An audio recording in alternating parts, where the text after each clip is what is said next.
I just played a 5.0 singles tournament in Miami, and there is a lot that I took away from it. But first, I want to talk about the format. So there were 8 total players in the bracket, and they split the 8 players up into groups of 4. And then I played every single player in my group one time, and that was just for seeding. It wasn't actually relevant to the medals at the end of the tournament. I asked some of my friends that were pros at this tournament how I should go about it, and the general response that I got was that I should approach the seeding rounds as just like trying to figure out the best way to attack my opponents in case I played them again in the medal rounds. Turns out I totally ruined that. So the first couple matches I wasn't trying super hard, and I think that was just a terrible mistake. So I was just pretty much letting this dude pass me on every single shot, just trying to see where I could return to make him make a mistake if I ran into him again, and this way I would conserve my energy for the rounds where it actually mattered. That blew up in my face, so I will never be doing that again. Conserving energy like that just didn't help me here, because now when looking back at this footage, these first 2 matches, I really just can't learn a lot from it because I wasn't playing as hard as I could, and I also just got wrecked. So it would have been a lot better for me to try as hard as I could and then get the feedback, win or lose, but this way I just lost and I don't have any good feedback. I'm not going to talk too much about the first 3 matches because they were in the seeding rounds, but I'll put the results up on screen right now so you can see them. So what you're seeing here is the first game after the seeding rounds. We're playing a match to 15, and the first person to get to 15 win by 2 moves on to the next round. I'm going to go through a few of these points and talk about the things that I was doing wrong and the things that I was doing right. And believe me, there was a lot of things I was doing wrong here and not a lot right, so there is a lot I can learn from this. Okay, so this is the very first point of the match, and I'm serving, and very first thing I did wrong here, I just got to go for my serve harder. So when I'm hitting this serve, I'm coming up out of the stroke, really hitting from low to high, and I think that I should be staying down more through this and hitting more flat, trying to still impart topspin, but just hit it a lot harder so that I get a worse return. The return was super good. I actually landed pretty much on the back line. Now I'm going for a 2-y and still kind of standing straight up here. Left it pretty high. He was able to put a really nice angle on it. And you're going to see that it's kind of a recurring theme in this match is me hitting 2-handed backhands, leaving them high, and getting punished for it because he just had great angles. So moving forward, big thing I'm working on, hitting 2-handed backhand drops and placing drives in a better position. Second point of the match, I'm returning now. What I wanted to look at here was after I make contact, how many steps does it take for me to get to the kitchen line, and then am I split step before he's hitting? So it takes me 1, 2, 3, 4, 5. On my 5th step, I was split stepping, so I actually think that's pretty good. What I did wrong here though is that I guessed he was going to the left, and I don't know why. I don't know why it's so hard to not guess where your opponent's going, because oftentimes I guess wrong and it just completely ruins the point. So you see I'm split step like maybe after he's hitting the ball here, and I'm moving to the left slightly there, and he's hitting the ball to my right, and so I'm slow getting to it, and then I just dump it into the net. Okay, this time 1, 2, 3, 4, 5, 6. Got split stepped well. This so important here. Okay, so this was another recurring theme I saw throughout the match, and it's just my footwork on balls hit to my backhand. So see if you can see what I do wrong here. Check this out. Okay, yeah, obviously crossing over is not ideal, but what's more important to me here is how I crossed over. This is something that I'm seeing a lot as I'm watching like really good tennis players play, and also the top level of pickleball. People just don't do this. So if you look at my left foot, I'm trying to move to my left here. That's the whole point, because he's hitting the ball to my left side. I need to move to my left. What's the best way to do that?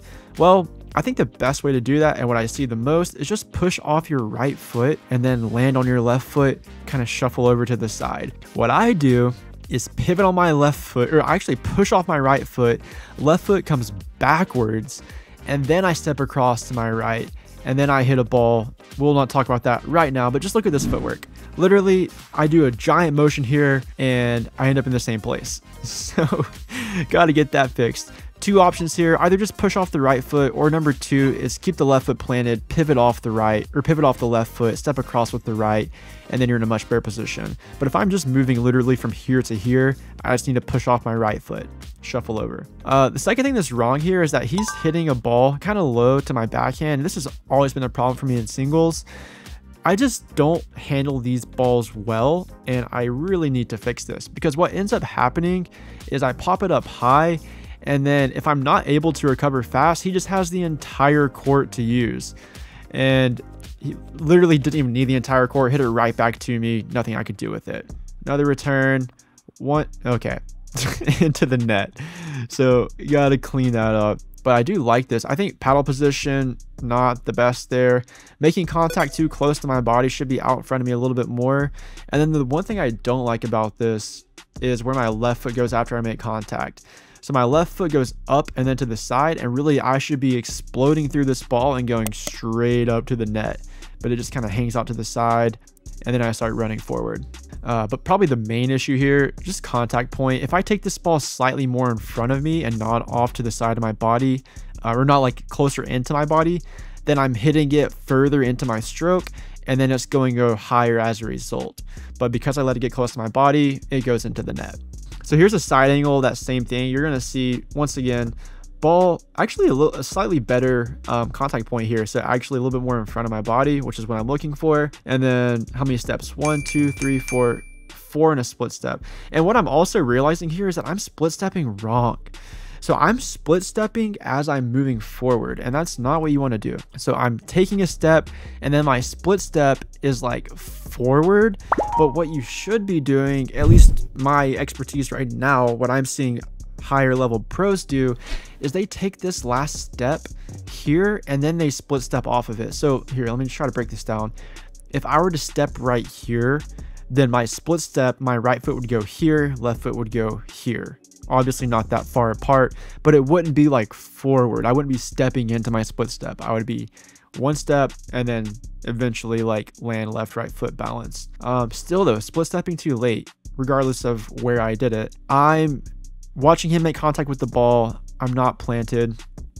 And then you kind of see this same result here, like the way that I moved to get to this ball.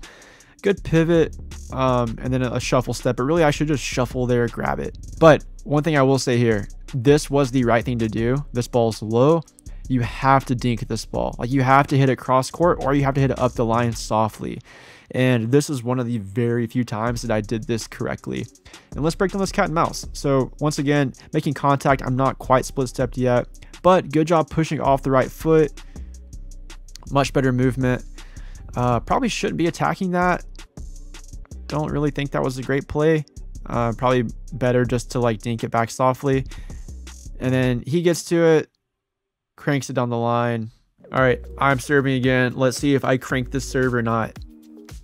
Nope.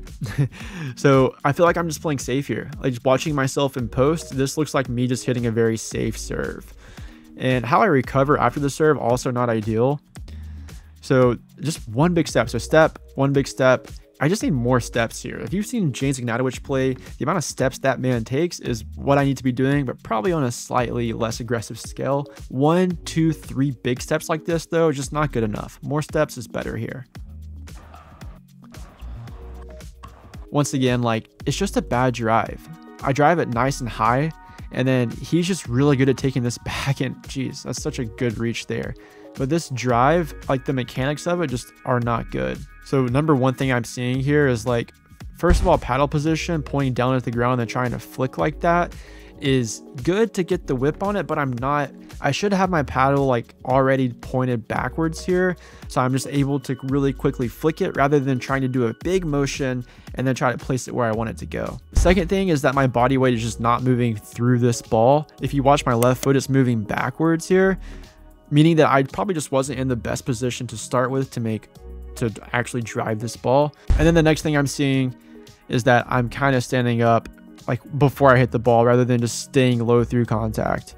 Another thing to point out here is like my paddle path is going from right to left, and I'm trying to add like a windshield wiper topspin rather than just keeping my paddle position true through the ball and driving forward with my paddle rather than going up and to the side. Forward here would be better because I'd be putting more topspin. Here, I'd probably just put like some weird side spin to it. And also after I drive, what do? Weird shuffle step, not split step, not ready. Move to the ball pretty well. And then, yeah, like the one place that I should not hit this ball is back to him. And That's where I hit the ball, and he punishes me for it. I really got away with one here, but let's look at this. So he hits to my backhand again. Better shuffle step there, like pretty good footwork. Took 2 steps, got underneath the ball. But the place that I hit this ball was just so abysmal. Like from this position, you really have 2 options. I guess you have 3 options. You can hit a dink / like sort of speed up down the line. You can hit a cross court dink, or you can really drive it at the guy. And what I chose to do here, and instead of drive, like I mean speed up the ball at him. What I chose to do here was kind of hit like a soft shot straight to his forehand. Oh man, that's just not a good decision. Better job recovering though after that. Like I guess that when I did that, I thought that he was going to go cross court with it.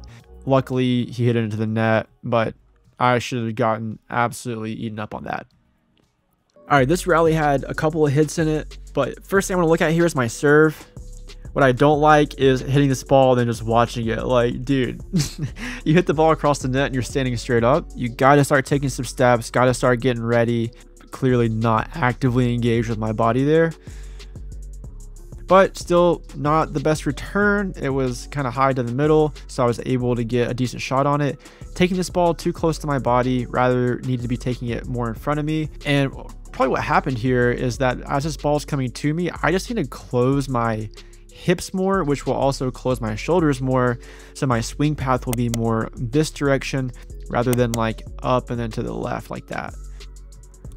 But still did okay with it. I don't love coming out of my stroke standing up like that. Good job split stepping there.